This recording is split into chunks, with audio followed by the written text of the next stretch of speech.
Bật cái headphone lên nha. Turn on your headphone. Bật cái phone. Dì ơi, bật phone lên. Bật cái này lên nha.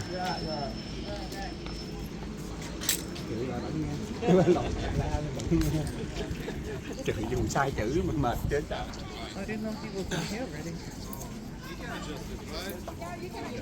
You guys need to turn on your headphone.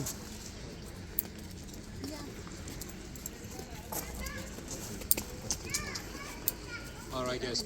Listen, we will see the church and the place of the miracle. I just need to tell you something about these two devices. You see this one over here and that one over there.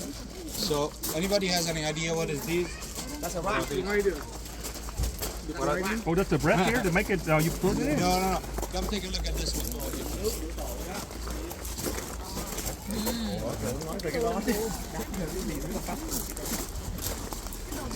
See, guys, this is typical olive press. And it's about this one is about 1500 years old. Wow. But the technique is still in use in some of the villages in Galilee until this day. You see, these are olive trees. You see the olives, beautiful olives, now ready and ripe.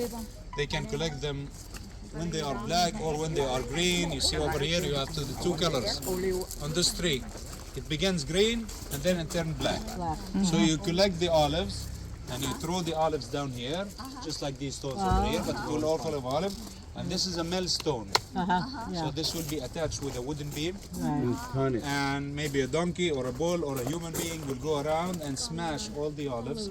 And then they will take the paste, the smashed paste olive, they will take it to that second device over here.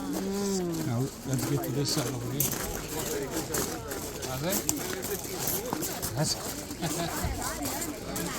We're gonna take it to this second device over here.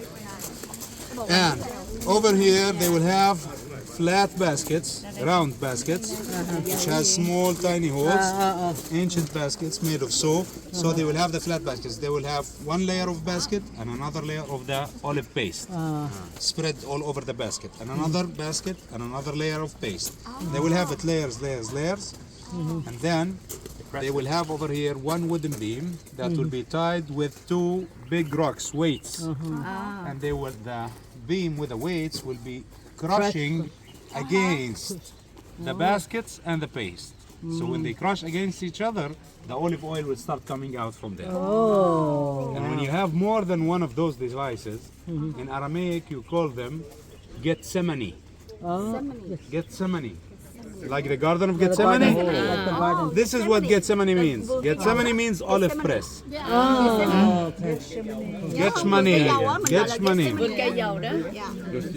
Gethsemane.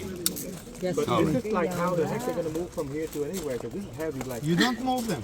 no, but actually, like, just to make it. Right? Oh, yeah, they so carve like, it and you have to roll a rock someplace and then. they will tie, they put pieces of wood underneath it and they start like maybe rolling or something, but you don't move this. Oh, maybe they just here already. Right here nữa nè Let's anh, move hình it. như nó mỏng. This was here and was found by the nuns, not by the nuns, by the monks, sorry. This is a Benedictine church, so the monks who built this church in the 1980s, they found these, and it was carbon dated, like they know the date, that goes back to the 5th century, so more than 1400 years. Wow. But I tell you that some of the villages in Galilee, we still use the same technique until this day. 1400 năm. Cô Hồng hỏi ổng hồi xưa bằng cách nào mà người ta phát được cái ổ? Nó đẽo. Sau đây trên đây. Hammer and chisel. And this is local stone. This is basalt stone of the region. So they found a big rock and they carved it. They carved. And they use the hammer to chisel. Hoặc là another rock mà nó dính đấy. Giả riết thì nó phải như vậy hả? Yeah. All right, we are going out this way. Thank you.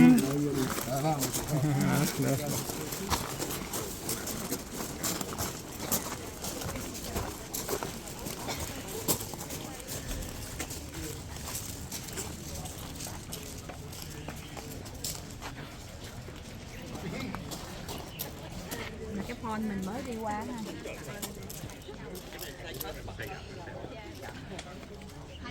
So, you see, most of the day today, we've been on this side of the lake because Jesus' ministry concentrated mainly on this side of the lake because this is where the Jews live. But Jesus often crossed the lake to the other side and he went to the other people. When I say other people, because the people on the other side, on the east, they used to worship other gods and eat other food and herd other animals. I'm talking about pigs.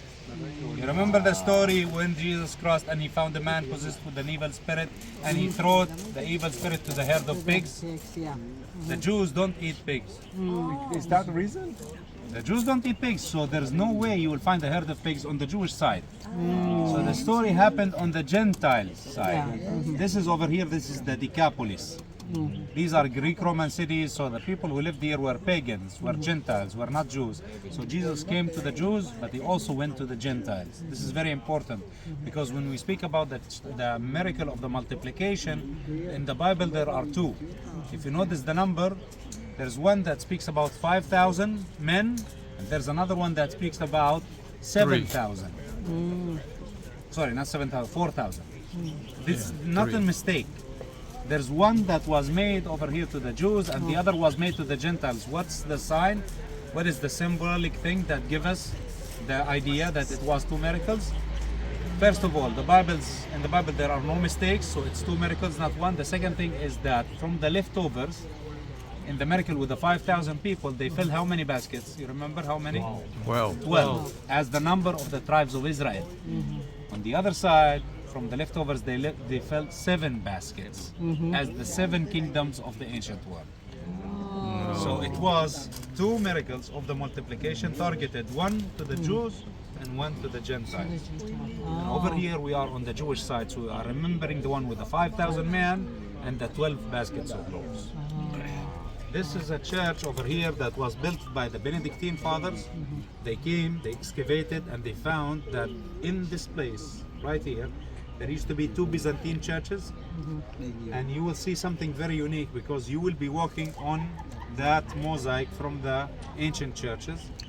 And when you go inside the church, you're going to see an altar. Under the altar, there is a bedrock. That bedrock, according to what Father just told us, according to the tradition, is the place where Jesus made the miracle. On that rock, he multiplied the fish and the loaves. Under the altar. Under the altar. In front of that altar, you will see this.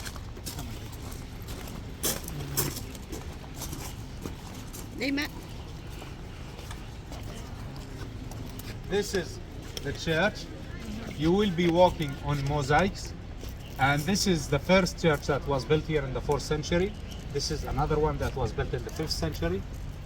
And you walk inside, you will get to the altar. Under the altar, you will see a bedrock where the miracle was made by Jesus.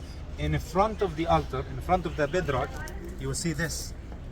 Have you seen this before? Yeah. This is the most famous Christian mosaic. The original one is here. Oh, wow. And it was done by the artist who built the first church in the 4th century, 1,600 years ago. The Byzantine? The Byzantines. And they made something really interesting.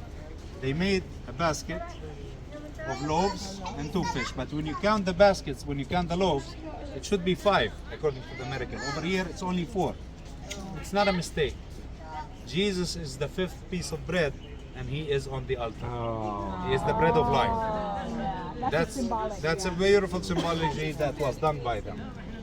So the Benedictine fathers in the 1930s, they built this church. They preserved the mosaic so you would see it. You will see the original mosaic just over here when you walk to the end. And they made this church to appear almost identical to a Byzantine church. So if you wonder how the churches used to look like 1,500 years ago, this is a chance to see. So the Gentiles, what are the people now? The Gentiles are you and me. Oh, any Those who are not Jews. Any not Jews is a Gentile. Non-Jews. Non-Jew is a Got Gentile. it. Yeah. Okay. All the non-Jews are Gentiles. Got it. Now, one more thing I will tell you about it. When you go inside, you're going to see an olive tree. This is an olive tree in the middle. In the Byzantine period, there used to be a big baptismal font, like that one behind the people. There's a big jacuzzi over there. That big baptismal font used to be where the olive tree is, and the people back then used to go this far if they weren't baptized. They were not allowed to go into the church if they were not baptized. The only condition, if they want to go to the church, they have to be baptized first. So they go baptized and then go inside the church. So this is, you will see the atrium, you will see an olive tree, but remember in the Byzantine church, they're used to baptize people over here in a big baptismal font like that one behind us. Okay. Any Trên questions? thai á, trên thai có tiếng Việt là gì? Dân ngoại. Hiểu chưa? Dân ngoại có nghĩa rằng là Gentile nghĩa là những người không phải là thuần túy gốc Do Thái. Cho nên á, đối với người Do Thái họ coi họ là dân được tuyển chọn, còn những cái dân như thế này là Palestine, như là Việt Nam hết tất cả được rửa tội sau này là dân ngoại. Thành thử ra đối với người Do Thái họ nói là họ rất hãnh diện, họ là dân được tuyển chọn. Okay. Và ngày xưa đó người ta rửa tội ở cái giếng thường có lớn như vậy, người ta chìm người xuống. Rồi tại sao mà cái giếng rửa tội đó để cuối nhà thờ có nghĩa là sao? Bạn phải rửa tội trước, giống như bạn phải vô membership trước rồi bạn mới tiếp tục bạn đi tiếp, là khái như vậy. Đó là phải vô rửa tội của Chúa rồi tiếp tục đi tới và hướng về Jerusalem. Alright guys, we're gonna go inside and take a look, and according as we were saying, according to the tradition, this is where Jesus fed the whole large crowd, 5,000 men with women and children. The numbers maybe 20,000 people who were fed here by the 2 fish and 5 loaves. This is the olive tree where the baptism would have been.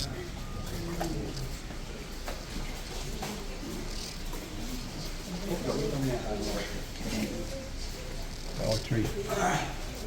That's the old lot of coal.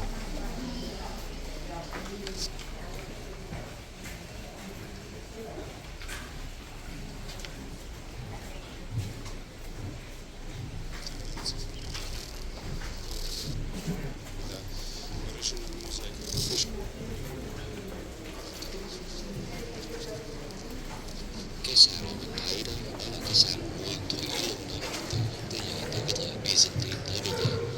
Rồi cái cột đá mà ở dưới nhà thờ đó chính là nơi Chúa Giêsu đã từng, người ta đã cho rằng Chúa Giêsu đã từng đặt cái bánh lên để Chúa Giêsu biến phép lạ thành nhiều.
Chị đưa lại cho hai chục.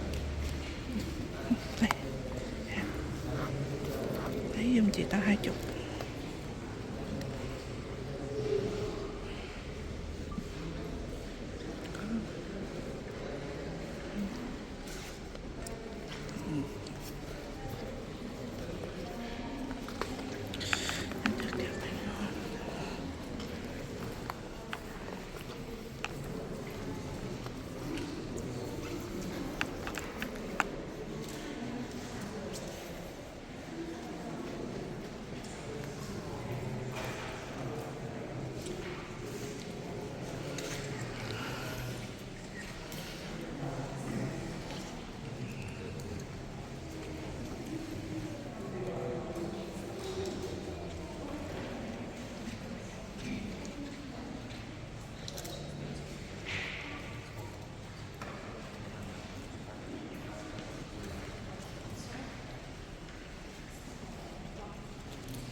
Chụp cho em dưới cây ô liu đi chị.